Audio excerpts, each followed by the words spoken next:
Hi there, dancers. My name is Kirsten. Welcome back to Twin Talks Ballet, your place on the internet for advice on how to flourish as a dancer. On my channel, I cover audition advice, technique tips, a lot of mindset tips and strategies. As a former professional dancer and mindset coach, I am here to help. As I think we all know, audition season is coming up. And yes, it does look different this year. However, my advice stays the same in terms of now being a beautiful time to prepare yourself for success, not only in terms of like getting your list together, making your resume, getting your pictures done and all that, but preparing your mind for success is everything, okay? So in this video, I want to share with you guys tips on things I really believe every dancer needs to get crystal clear on prior to auditions, so you have a mindset that is rooted in confidence, excited and ready to go, seeing this as an opportunity and really putting yourself out there with your best foot forward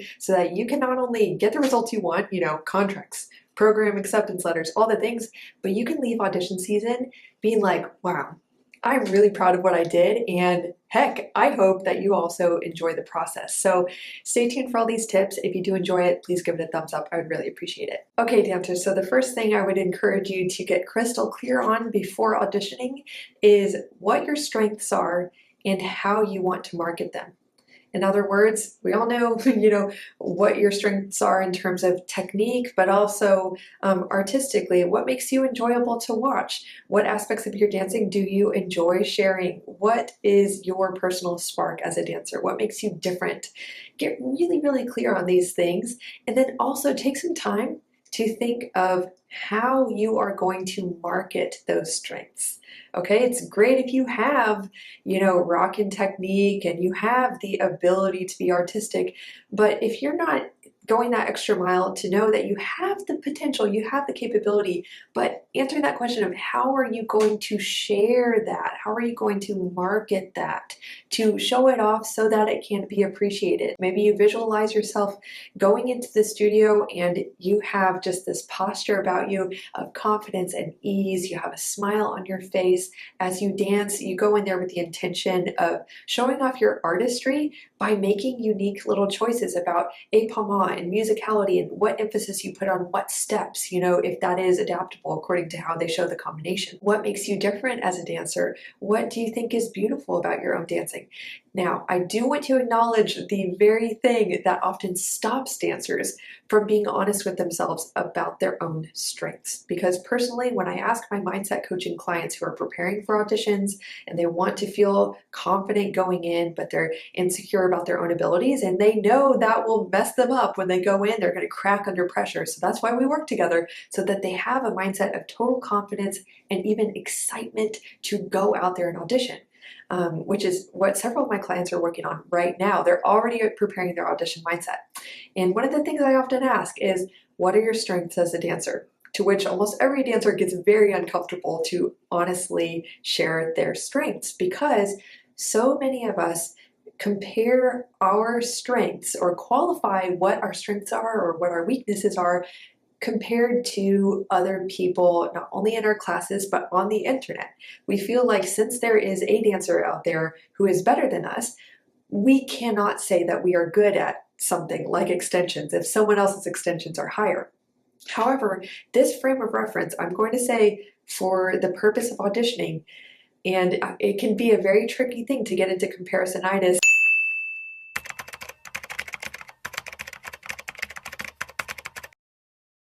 during audition season. So what I always say is their skill set is irrelevant to you. What is relevant to you in your success during audition season is asking yourself, compared to other aspects of your technique, what are some highlight points for you? What are some things that you are proud of, a little better at than other things? What steps come easier to you than other steps? You can compare yourself to yourself if it gets a little too complicated in your head of, well, I think I'm good at extensions, but there are like 3 girls in my class that have higher extensions. Don't get into that mess. It will almost always lead to a feeling of being disqualified to say that you're good at something. And if there's anything that you need during auditions, it's to have a conviction about what you're good at and to like without inhibition, with no shame, share that fully and vulnerably. You know, it's not your job to care in auditions if someone next to you is technically better at one step. That is not your job to care.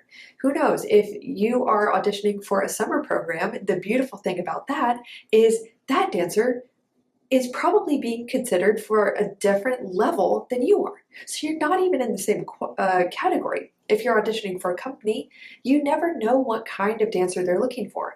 I mean, I have friends who are really, really high up in the industry in big companies, and they've personally been in conversations with directors you would know the name of, directors who say, I really want to hire you, I really like your dancing.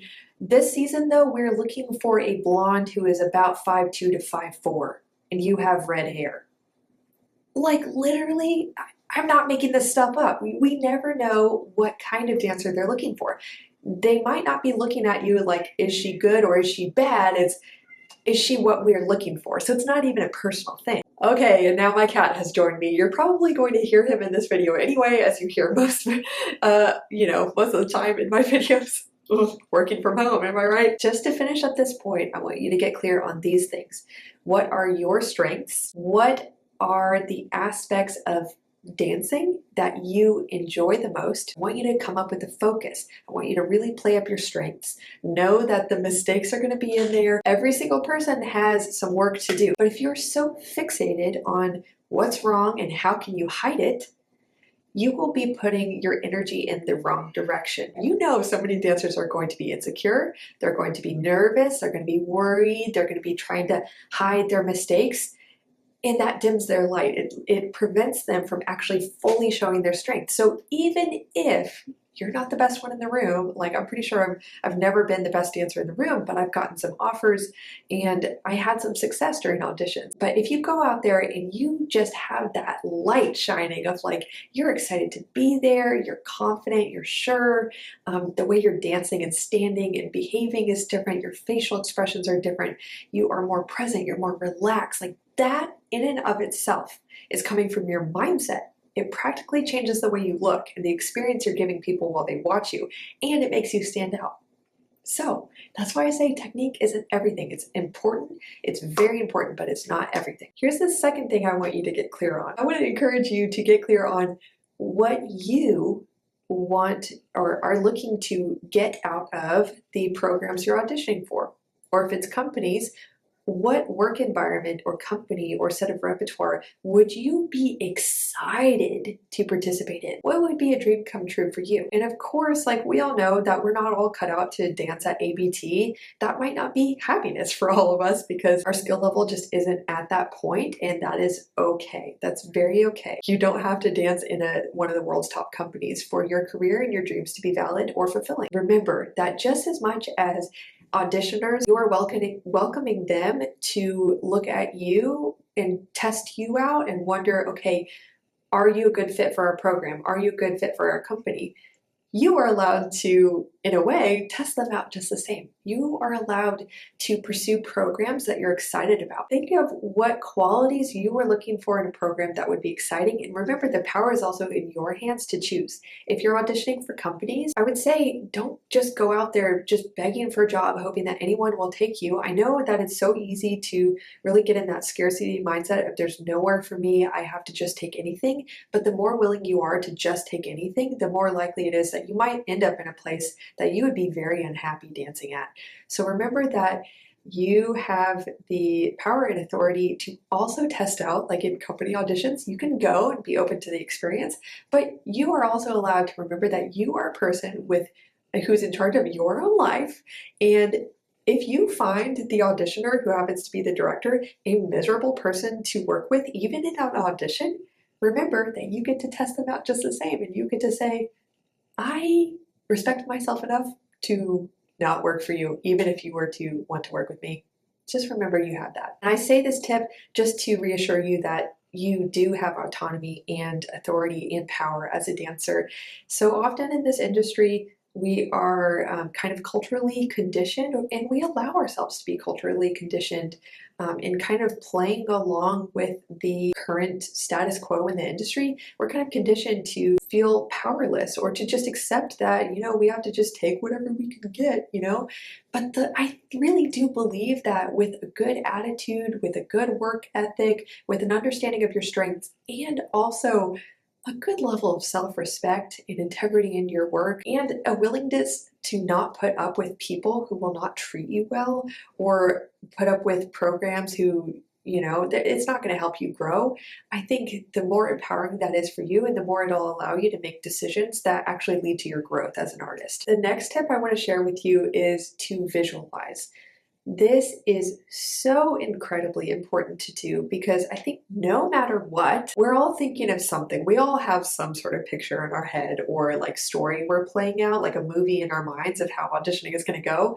And based off of what we're playing in our minds already, that actually really changes how we mentally associate to the process, and how we mentally associate can absolutely affect our experience and our performance. So visualization is a way to actually take charge of how you are pre-framing the experience, because again, no matter what, we are doing it. I mean, think of it right now. If I start talking about audition season and I'm like, okay, just imagine, how do you think it's going to go? And I just give you a second to think about that. How do you think it's going to go? What comes to mind?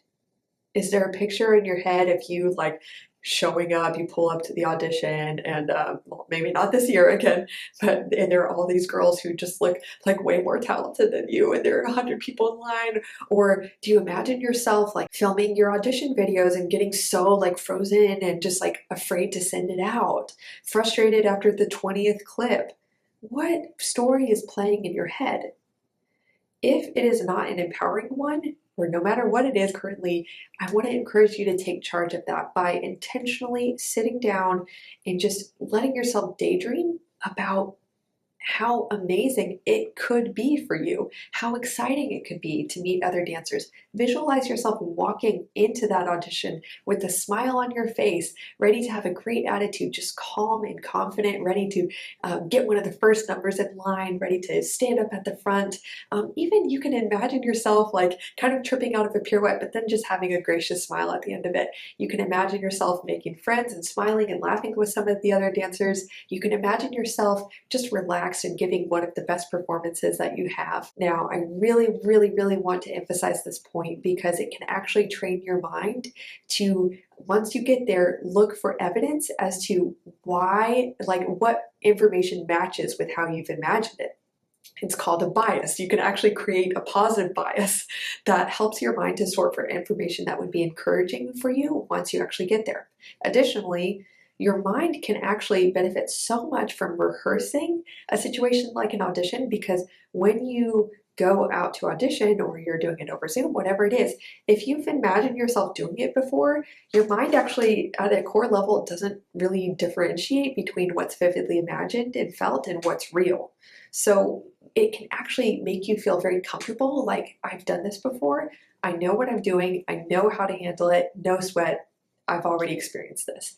So do visualize. Now, dancers, I want to just briefly pause today's video to remind you guys that as a mindset coach for dancers and a ballet instructor, I have two really exciting program offerings for you that you can participate in to have your best audition season yet, and then to actually have a very successful, confidence building, prosperous audition experience this next year. No matter what it looks like, I would love to partner with you to really set yourself up for success. This is the kind of partnership I really wish I had as an aspiring professional dancer. The two ways that you can work with me are, or the ways that we can partner together. I really like to put it that way because the way I work with dancers as a coach is really to partner with them in supporting them towards reaching their goal. We both work together towards their goal, and I really, really love that about the work that I do. So the two ways you can work with me are, first, as a mindset coaching client. So what we can do is we really focus on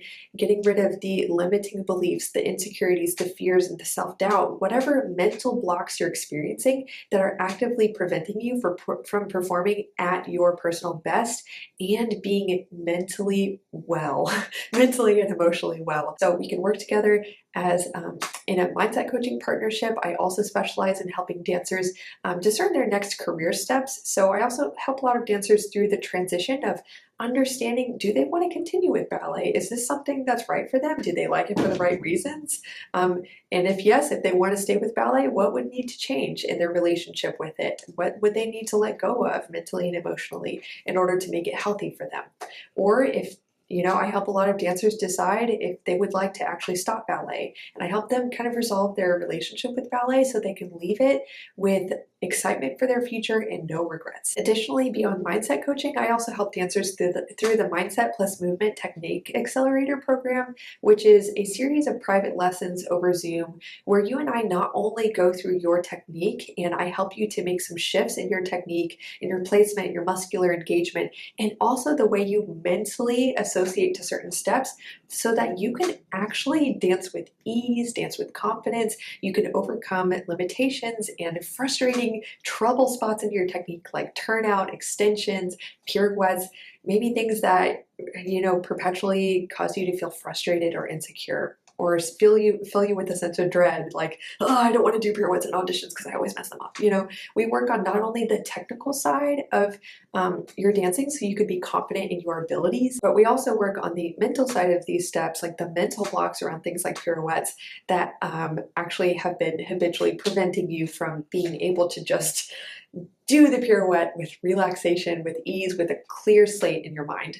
I've seen this absolutely transform several dancers' technique and the way they feel about it. Their confidence has just really, really increased since we started working together. You can check out these two programs at kirstenkemp.com, learn more about my services, and reach out for a free consultation if you're interested in mindset coaching, or you can also apply for MMTA if you would like to get started working together in that way. Let's get on with the video. The next tip I have for you is one around goal setting, which I like to say outcome setting, because goal, that word kind of has an association with like striving and reaching, but maybe not getting, like a goal is an aspiration, an outcome.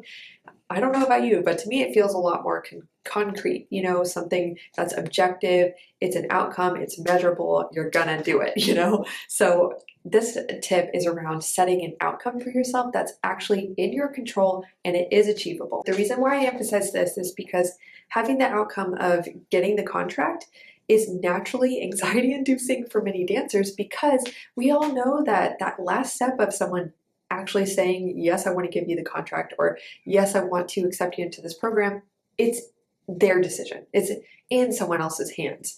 And that's what causes so many dancers to get wrapped up in the uncertainty and the stress of that uncertainty in their ballet careers. So one way that you can bring certainty and confidence and conviction to your audition process and your goal setting, your outcome setting, is to actually adjust your goal from getting that contract or whatever it is to becoming the kind of dancer, or showing yourself as the kind of dancer who would belong in that program or who would belong in that company. That is something in your control that you can do. You can meticulously research what kind of dancers are in this program, what kind of dancers are in this company, what does a professional dancer look like, what would it look like to take my technique to the professional level. You can really get clear on what the picture is of what would make you look like you belong in these programs. Really work to become that. Work on your mindset and your strategy in order to show that as you go to these auditions, so that no matter what, like if they say like, yeah, actually, I want to give you that contract or not, first, you could be proud of yourself. Second, you're actually increasing your chances of getting the contract, because the question isn't now so fixated on like, will they give it to me? Am I good enough? But I've done the work. I know as much as I can about like looking like I belong there. And by having that objective of looking like you belong, naturally you're going to show up a little bit more at ease, because that's your objective. You have more confidence in your ability to fulfill it because it's within your scope of control. So I hope that little shift is really helpful for you, and it actually allows you to have confidence in your ability to reach your desired outcomes, because it's all in your control. The next tip is to reframe what the process of auditioning actually means for you. Is it a time to prove yourself? Is it scary? Is it a big risk? Is it a time where you just want to get it over with? What does that mean to you? What's the story you're telling yourself or the meaning you're making out of it? And then intentionally take time to create a reframe that actually like really resonates with you. Is the new meaning of auditions that you choose, is it an exciting opportunity to open yourself up to a surprise or open doors for yourself in this industry that would have been closed if you never put yourself out there? Whatever it is, use your imagination to choose a reframe or a new meaning that actually makes this a desirable, exciting process for you. Lastly, I want to share with you the encouragement to get clear actually on the aspects of auditioning that scare you the most. Really write it down, flesh it out, journal through it, talk to someone about it, really give yourself space to actually release that, process it. And next, don't just do that. Don't just like ruminate on the fear. It's important to get it out and to get clear on what it actually is. Then pair that fear with some truth that you really believe, that roots you in confidence, that actually is a reminder you could always carry with yourself, almost like a shield, like a weapon. Like anytime that fear comes up, you just have that truth to remind yourself, this is an opportunity. This isn't about proving myself, it's about being brave. Whatever it is, like whatever that truth is for you, that grounds you in confidence every time that fear comes up, it will be absolutely transformational to have a guard against letting that fear consume you. Having a decisive kind of weapon against it can be so, so powerful. So dancers, that is all. I know this was a longer video, but I really hope that you found it extremely helpful. More importantly, honestly, I know that the tips I shared are helpful. They personally helped me so much when I was out there auditioning. And it actually, these tips, when I implemented them, actually allowed me to have fun when I was going out there, believe it or not, despite the fact that at the time I had previously been struggling with insane stage fright. I could not perform under pressure. Like I used to have a really hard time with this, guys. But changing my mindset literally changed my life. That's why I believe in this so much. That's why I'm a mindset coach. So what I hope, more importantly, is that you guys will commit to putting this into practice. Because again, I know these tips are valuable, but the question is, will you just listen to this for inspiration? Or if you're really serious, will you put them into action? And I really hope that you will. You know, comment below if you are committed to putting this into action. I will be so excited to cheer you on. And there is a power to like writing things down, putting it out there, and letting people see, you know? So yeah, put in the comments if you're committed to implementing these things. Maybe not all of them, but just tell me like which ones are you going to implement? I'd love to hear. Well, dancers, thank you again for watching, and I will see you next week. Bye.